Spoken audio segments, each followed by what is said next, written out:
মানসিকভাবে আমরা কোথায় এসছি এখন? এই 10 মাসে পলিটিক্যাল কালচারটা কি হয়েছে এবং সাধারণ মানুষের স্বস্তির জায়গাটা কোথায় এসছে? অনেক সমস্যা আছে, সমস্যা থাকবে।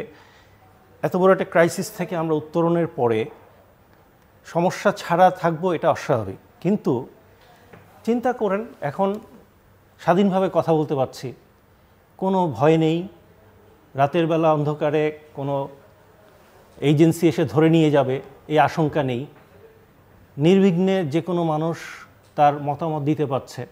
আমি মতামত পছন্দ করছি না, কিন্তু এই ভয়ে না যে আমি এমন কিছু বলবো পরের দিন আমার বিপদ হবে। মিডিয়া, আপনাদের সামনে আমরা খোলা মনে কথা বলছি। এক সময় টকশো ছিল মানুষের আকর্ষণের জায়গা। মাঝখানে 10-12 বছর ধরে যারা সত্যি কথা বলতো তারা মিডিয়াতে আসতে একটা পর্যায়ে অনীহা চলে এসেছিল। মিডিয়া বোল্ড হচ্ছে, দেন পলিটিক্যাল পার্টির মধ্যে অনেক সমস্যা, কিন্তু ডায়ালগ হচ্ছে। কনসেনসাস কমিশনে বসে দিনের পর দিন বিভিন্ন পলিটিক্যাল পার্টি একসাথে কথা বলছে। হয়তো এক একজনের এজেন্ডা এক এক রকম, হওয়াটাই স্বাভাবিক। আমার রাজনৈতিক দৃষ্টিভঙ্গিতে আমি একভাবে কথা বলবো, আরেকজন আরেকভাবে কথা বলবে, কিন্তু আদান প্রদান হচ্ছে। মানুষের মধ্যে এই আশঙ্কাটা নেই যে আমার অভিমত কেউ শুনবে না অথবা কেউ আমার উপরে চাপিয়ে দেবে। আমি বলছি, আমার কথা হয়তো কারো মত মিলছে না, কিন্তু আমার কথা বলছি, একসাথে বসে কথা বলছি। এটা অকল্পনীয় বিষয় ছিল 10 মাস আগে। রাস্তায় দাঁড়ানো যেত না, কোনো পলিটিক্যাল প্রোগ্রাম থাকলে কাঁদানে গ্যাস আসবে, লাঠিচার্জ হবে। এখন আমরা আমাদের ভয়েস রেইজ করার জন্যে মাঠে নামছি, মানুষ বিরক্ত, রাস্তাঘাট বন্ধ করে আন্দোলন করছে বিভিন্নভাবে।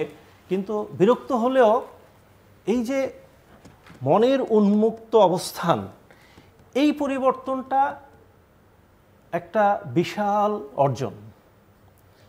কি জায়গায় সমস্যা হচ্ছে সরকারের ভিতরে যারা কাজ করছেন তাদের মধ্যে ডিরেকশনটা সেট করা নেই। আপনি রাষ্ট্রে যখন পলিটিক্যাল গভর্নমেন্ট হিসেবে ইলেক্টেড গভর্নমেন্ট আসে, তাকে 5 বছর কেন দেয়া হয়? তার টেনিউর থেকে শুরু করে শেষ পর্যন্ত তার একটা কর্মসূচি থাকে এবং তারা জানে যে আমি একটা পর্যায়ে গিয়ে আবার জনতার মুখোমুখি হতে হবে। তার কার্যক্রমটা 5 বছরে সেভাবে সাজায়। এই সরকারের মেয়াদটা যেহেতু প্রথম থেকে নির্ধারিত ছিল না, এখন নানান প্রেসারে এসে তারা নির্বাচনমুখী আলোচনায় গেছে। কিন্তু একটা পর্যায়ে মনে হচ্ছিল ওনারা কি করতে চান, কিভাবে করতে চান। সংস্কার নিয়ে কথা হচ্ছে, নির্বাচন নিয়ে অনীহা দেখা যাচ্ছে। কেউ যদি নির্বাচন নিয়ে কথা বলে সরকার বিরক্ত হচ্ছে। এই যে একটা আনসার্টেনটি ক্রিয়েট করেছেন ওনারা, এটার জন্য ওনারা দায়ী। এই কারণে আলটিমেটলি আমাদের যে সুযোগটা ছিল কিছু ক্ষেত্রে আমরা এটা হাতছাড়া করে ফেলেছি। যেমন 5ই আগস্টের পর থেকে বর্তমান ইন্টারিম গভর্নমেন্টের উপরে মানুষের যে আস্থার জায়গা ছিল, যে পরিমাণ তাদের প্রতি ভালোবাসা ছিল, এটা রাষ্ট্রের যারা দায়িত্বে থাকে তাদের প্রতি দলীয় অথবা তাদের প্রতি সমর্থন থাকে, কিন্তু ভালোবাসা অর্জন করা খুব কঠিন। এই সরকারের প্রতি মানুষের একটা ভালোবাসা ছিল, সেই সুযোগটা ওনারা কাজে লাগাতে পারেননি এবং এটার জন্যে অনেক খেসারত দিতে হবে। হয়তো দলীয় সরকার এসে তার কর্মসূচি নিবে, কিন্তু দলীয় সরকার ছাড়া যে অবস্থানটা ছিল তারা অনেক কিছু জাতীয় ঐক্যমতের ভিত্তিতে করতে পারত, যেখানে কোনো রকম বাধা থাকতো না, সবাই একটা জাতীয় ইস্যুতে এক হয়ে যেতে পারতো। ওনারা এই দিক নির্দেশনাটা দিতে পারেননি। এটা আমাদের জন্য একটা ক্ষতিকর অবস্থান তৈরি করেছে। এই সার্বিক অবস্থার মধ্য থেকেও আমি ব্যক্তিগতভাবে আমার অবস্থান হচ্ছে, এত সমস্যা, এত মানুষের মধ্যে বিভিন্নভাবে কষ্ট, দৈনন্দিন জীবনের নানানভাবে দেখা যায়, আর অর্থনৈতিকভাবে অনেক বোঝা মানুষের ঘাড়ে। তারপরেও স্বাধীন চেতা মন নিয়ে দেশে বিচরণ করা, এটা একটা হিউম্যান হিসেবে, মানুষ হিসেবে একটা বিশাল পাওয়া। অনেকে মনে করেন যে মব কালচার যেভাবে 5ই আগস্টের পরে দেখা গেছে, তাতে করে অনেকে খুব যে সাহস করে কথাবার্তা বলতে পারেন না, কাজকর্ম করতে পারেন সেটা না। মেয়েরা অনেক ক্ষেত্রে আগের মতো স্বাধীনতা ভোগ করে না। বিভিন্ন জায়গায় দেখা গেছে যে ইভেন তাদের পোশাকের নিয়েও অনেক কিছু, অনেক আক্রমণ হয়েছে, অনেক কথা হয়েছে, ট্রল করা হচ্ছে। সব মিলিয়ে এগুলো কি আপনি খুবই ইতিবাচক? এবং আপনি বলছিলেন যে গণমাধ্যম স্বাধীন, এই কথা ঠিক যে গণমাধ্যমের উপরে বিগত শাসন আমলে শেখ হাসিনার স্বাধীন ছিল না, কিন্তু একই সঙ্গে এটাও ঠিক যে কেউ কেউ তো কথা বলেছেন, এবং যারা বলেছেন তারা এখনও হয়তো বলছেন, কিন্তু তাদের মধ্য থেকে ওই ভয়টা যে গেছে সেটা কি বলা যাবে? বা স্বাধীনভাবে হয়তো আপনি শারীরিকভাবে অত্যাচার করছেন না, কিন্তু মানসিকভাবে যেভাবে অত্যাচার করা হয়, আপনি যদি সোশ্যাল মিডিয়াতে দেখেন যে মতের বাইরে গেলেই যেভাবে ট্রল করা হয়, সেই একই আওয়ামী স্টাইলই এখনও বট অ্যাকাউন্ট আছে এখনও। আমি বিষয়টা একটু অন্য আঙ্গিকে বলি। হ্যাঁ, ছোট ছোট বিচ্ছিন্ন অনেকগুলো ঘটনা হয়েছে, মহিলাদের উপরে বিভিন্নভাবে ধর্মের নামে অনেক ধরনের কাজ হয়েছে, কিন্তু এটা কি পুরো দেশব্যাপী সকল মানুষের দৃষ্টিভঙ্গি? এটা বিচ্ছিন্ন অনেকগুলো ইনসিডেন্ট।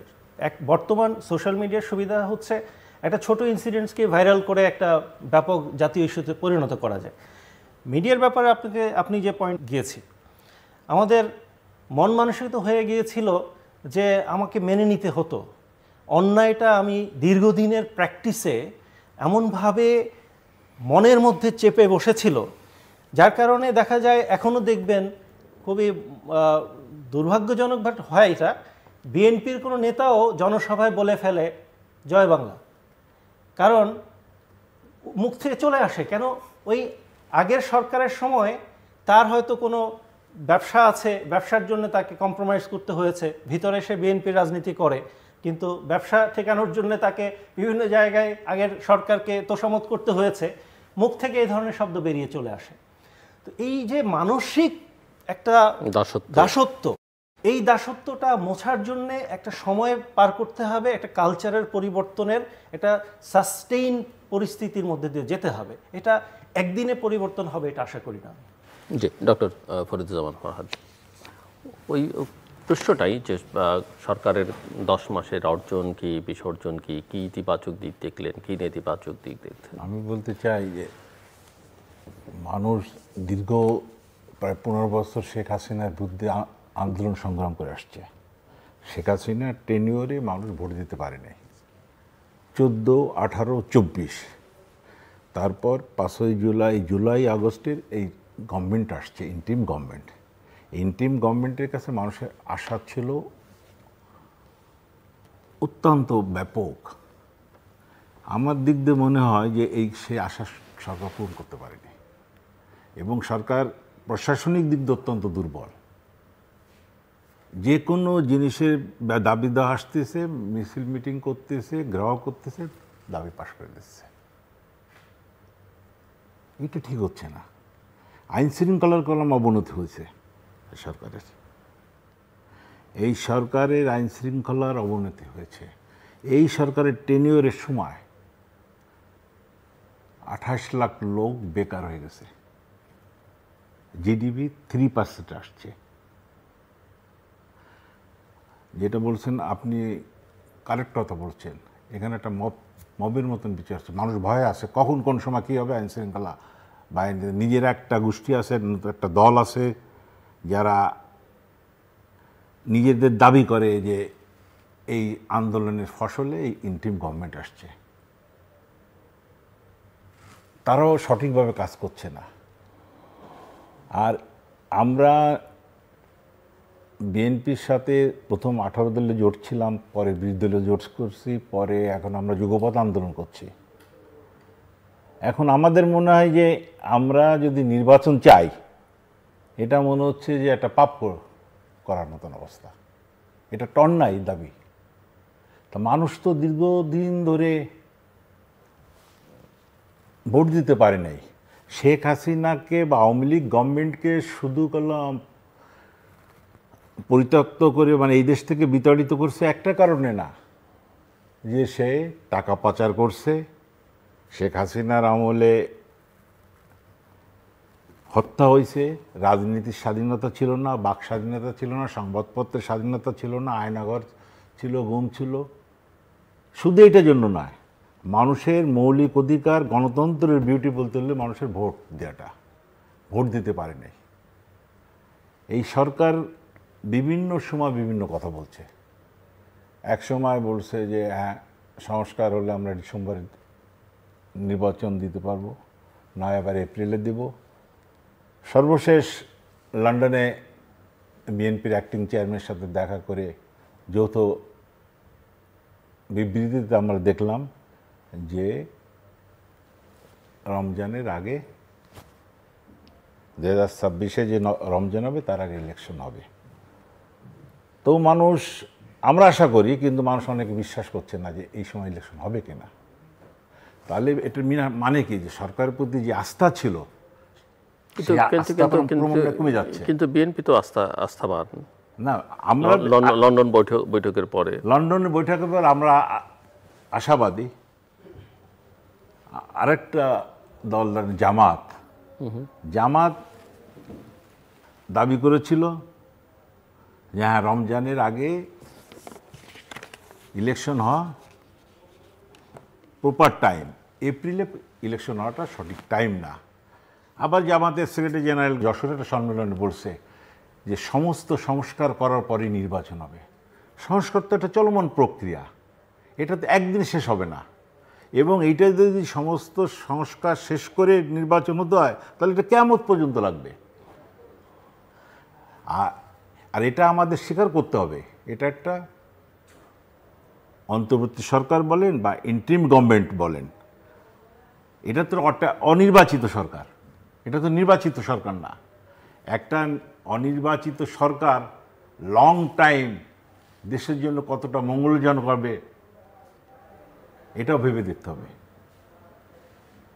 এই সরকারের আমলে তো কোনো ইনভেস্টর আসে নাই, মানুষ ইনভেস্টও করছে না, কারণ একটা স্থির সরকার চায়, একটা নির্বাচিত সরকার চায়।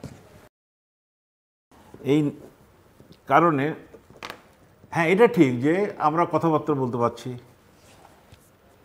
কিন্তু ঠিক মতন মনে যা ইচ্ছা তা করলাম সাংবাদিকরা লিখতে পারছে না।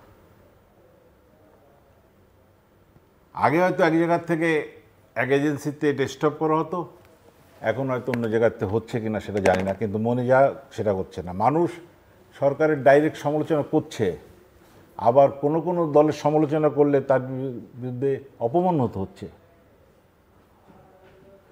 সর্বশেষ আমরা আশা করব যে সরকার যাই করুক, তাদের যে প্রতিশ্রুতি দিচ্ছে লন্ডনে যে ফেব্রুয়ারি মাসের আগে নির্বাচন হবে, রমজান হবে, একটা গণতান্ত্রিক সরকার হবে, গণতান্ত্রিক সরকার দেশের জন্য মঙ্গল। সো ব্যারিস্টার মঈন, আপনার কাছে আমার প্রশ্ন যে আপনি কি দেখছেন লন্ডন বৈঠকের আউটকাম কি, এবং আপনি কতটা আশাবাদী যে রমজানের আগেই, যেহেতু প্রফেসর ইউনূস এবং তার পারিষদবর্গ বহুবার বলেছেন যে এপ্রিল মানে ডিসেম্বর থেকে জুন, তারপরে এপ্রিল, সো আপনি কতখানি আশাবাদী যে বিএনপি যেটা আশা করছে যে রমজানের আগেই ফেব্রুয়ারি মাসে নির্বাচন হবে? দ্বিতীয়ত হচ্ছে যে সরকারকে আসলে কতটা নিরপেক্ষ, কারণ বিএনপি সহ বিভিন্ন রাজনৈতিক দল ওনাদের দীর্ঘদিনের দাবি একটা নিরপেক্ষ সরকারের অধীনে নির্বাচন, নির্দলীয় নিরপেক্ষ।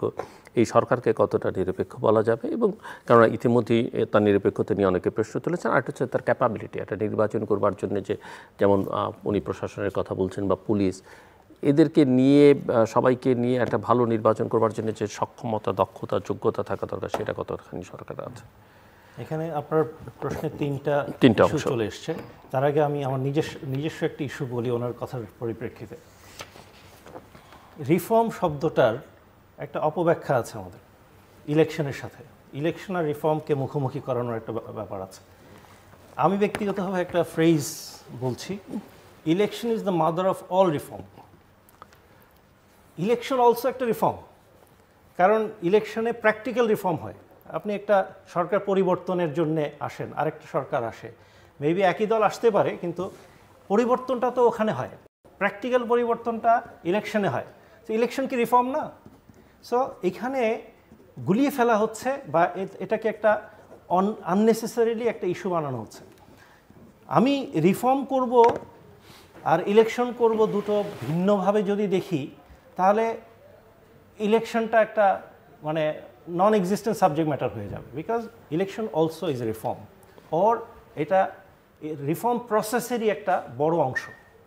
প্র্যাকটিক্যাল পয়েন্টে আপনার প্রসঙ্গে আসি, ফেব্রুয়ারির ইলেকশন, আমি আশাবাদী শুধু না, আমি মনে করি ফেব্রুয়ারিতে ইলেকশন না হওয়াটা এটা দেশের জন্য অনেক ক্ষতি বয়ে আনবে কয়েকটা কারণে। একটা কারণ হচ্ছে এই সরকার তো আসলে কোনো দলীয় ম্যান্ডেটে একটা টেনিউরের জন্য না। এই সরকার লন্ডনে গিয়ে বিএনপির ভারপ্রাপ্ত চেয়ারপারসনকে বা চেয়ারম্যানকে উনি এক ধরনের আশ্বস্ত করে এসছেন। উনি তো বৈঠক করে ব্যাপকভাবে মিডিয়াতে নিয়ে যে আলোচনার মধ্য দিয়ে একটা জয়েন্ট স্টেটমেন্ট দিয়েছেন, সেখানে ইন্ডিকেশনটা যেহেতু রমজানের আগে, এই জায়গা থেকে সরে গেলে কিন্তু যদিও ইফস অ্যান্ড বাটস দিয়েছে, বাট প্র্যাকটিক্যালি মানুষ যেটা বোঝার ফেব্রুয়ারির সময় বুঝেছে। এখান থেকে সরে গেলে এই সরকারের প্রতি পলিটিক্যাল প্রসেস যেভাবে আগাচ্ছে, বিশেষ করে ঐক্যমত কমিশনটা তো এই সরকার চাচ্ছে সব দলকে নিয়ে করতে, ইলেকশনের এজেন্ডাতে ওনারা যদি টাইমটা চেঞ্জ করে তাহলে টোটাল প্রসেসটা ভেঙে যাবে। বিএনপি যদি হঠাৎ করে ডিসেম্বর থেকে ফেব্রুয়ারি পর্যন্ত চলে যেতে পারে, তো ওনারা না আবার চললেন, অসুবিধা কি আছে? অসুবিধা এখানেই যে বিএনপির সাথে, বিএনপি তো চাচ্ছিল ডিসেম্বরের আগে, ওনাদের টাইমটা কিন্তু একটা পার্টিকুলার মান্থে ছিল না, টেনিউর ছিল ডিসেম্বর থেকে জুন, পরে অবশ্য এপ্রিল ফিক্স করেছিলেন। যখন এপ্রিলের মধ্যে ডিক্লেয়ার হলো, তারপরে জয়েন্ট স্টেটমেন্টের কথা আসলো, এখান থেকে সরে আসলো যে এটা আগে আগানো যেতে পারে সাবজেক্ট টু দুটো কন্ডিশন। মাই পয়েন্ট ইজ, আস্থার জায়গাটা কিন্তু নড়বড়ে হয়ে গেলে সব কিছুর উপর ইম্প্যাক্ট হয়। তখন যে ঐক্যমতের আলোচনা হবে সেখানেও কিন্তু এটার একটা প্রভাব পড়বে। তার মানে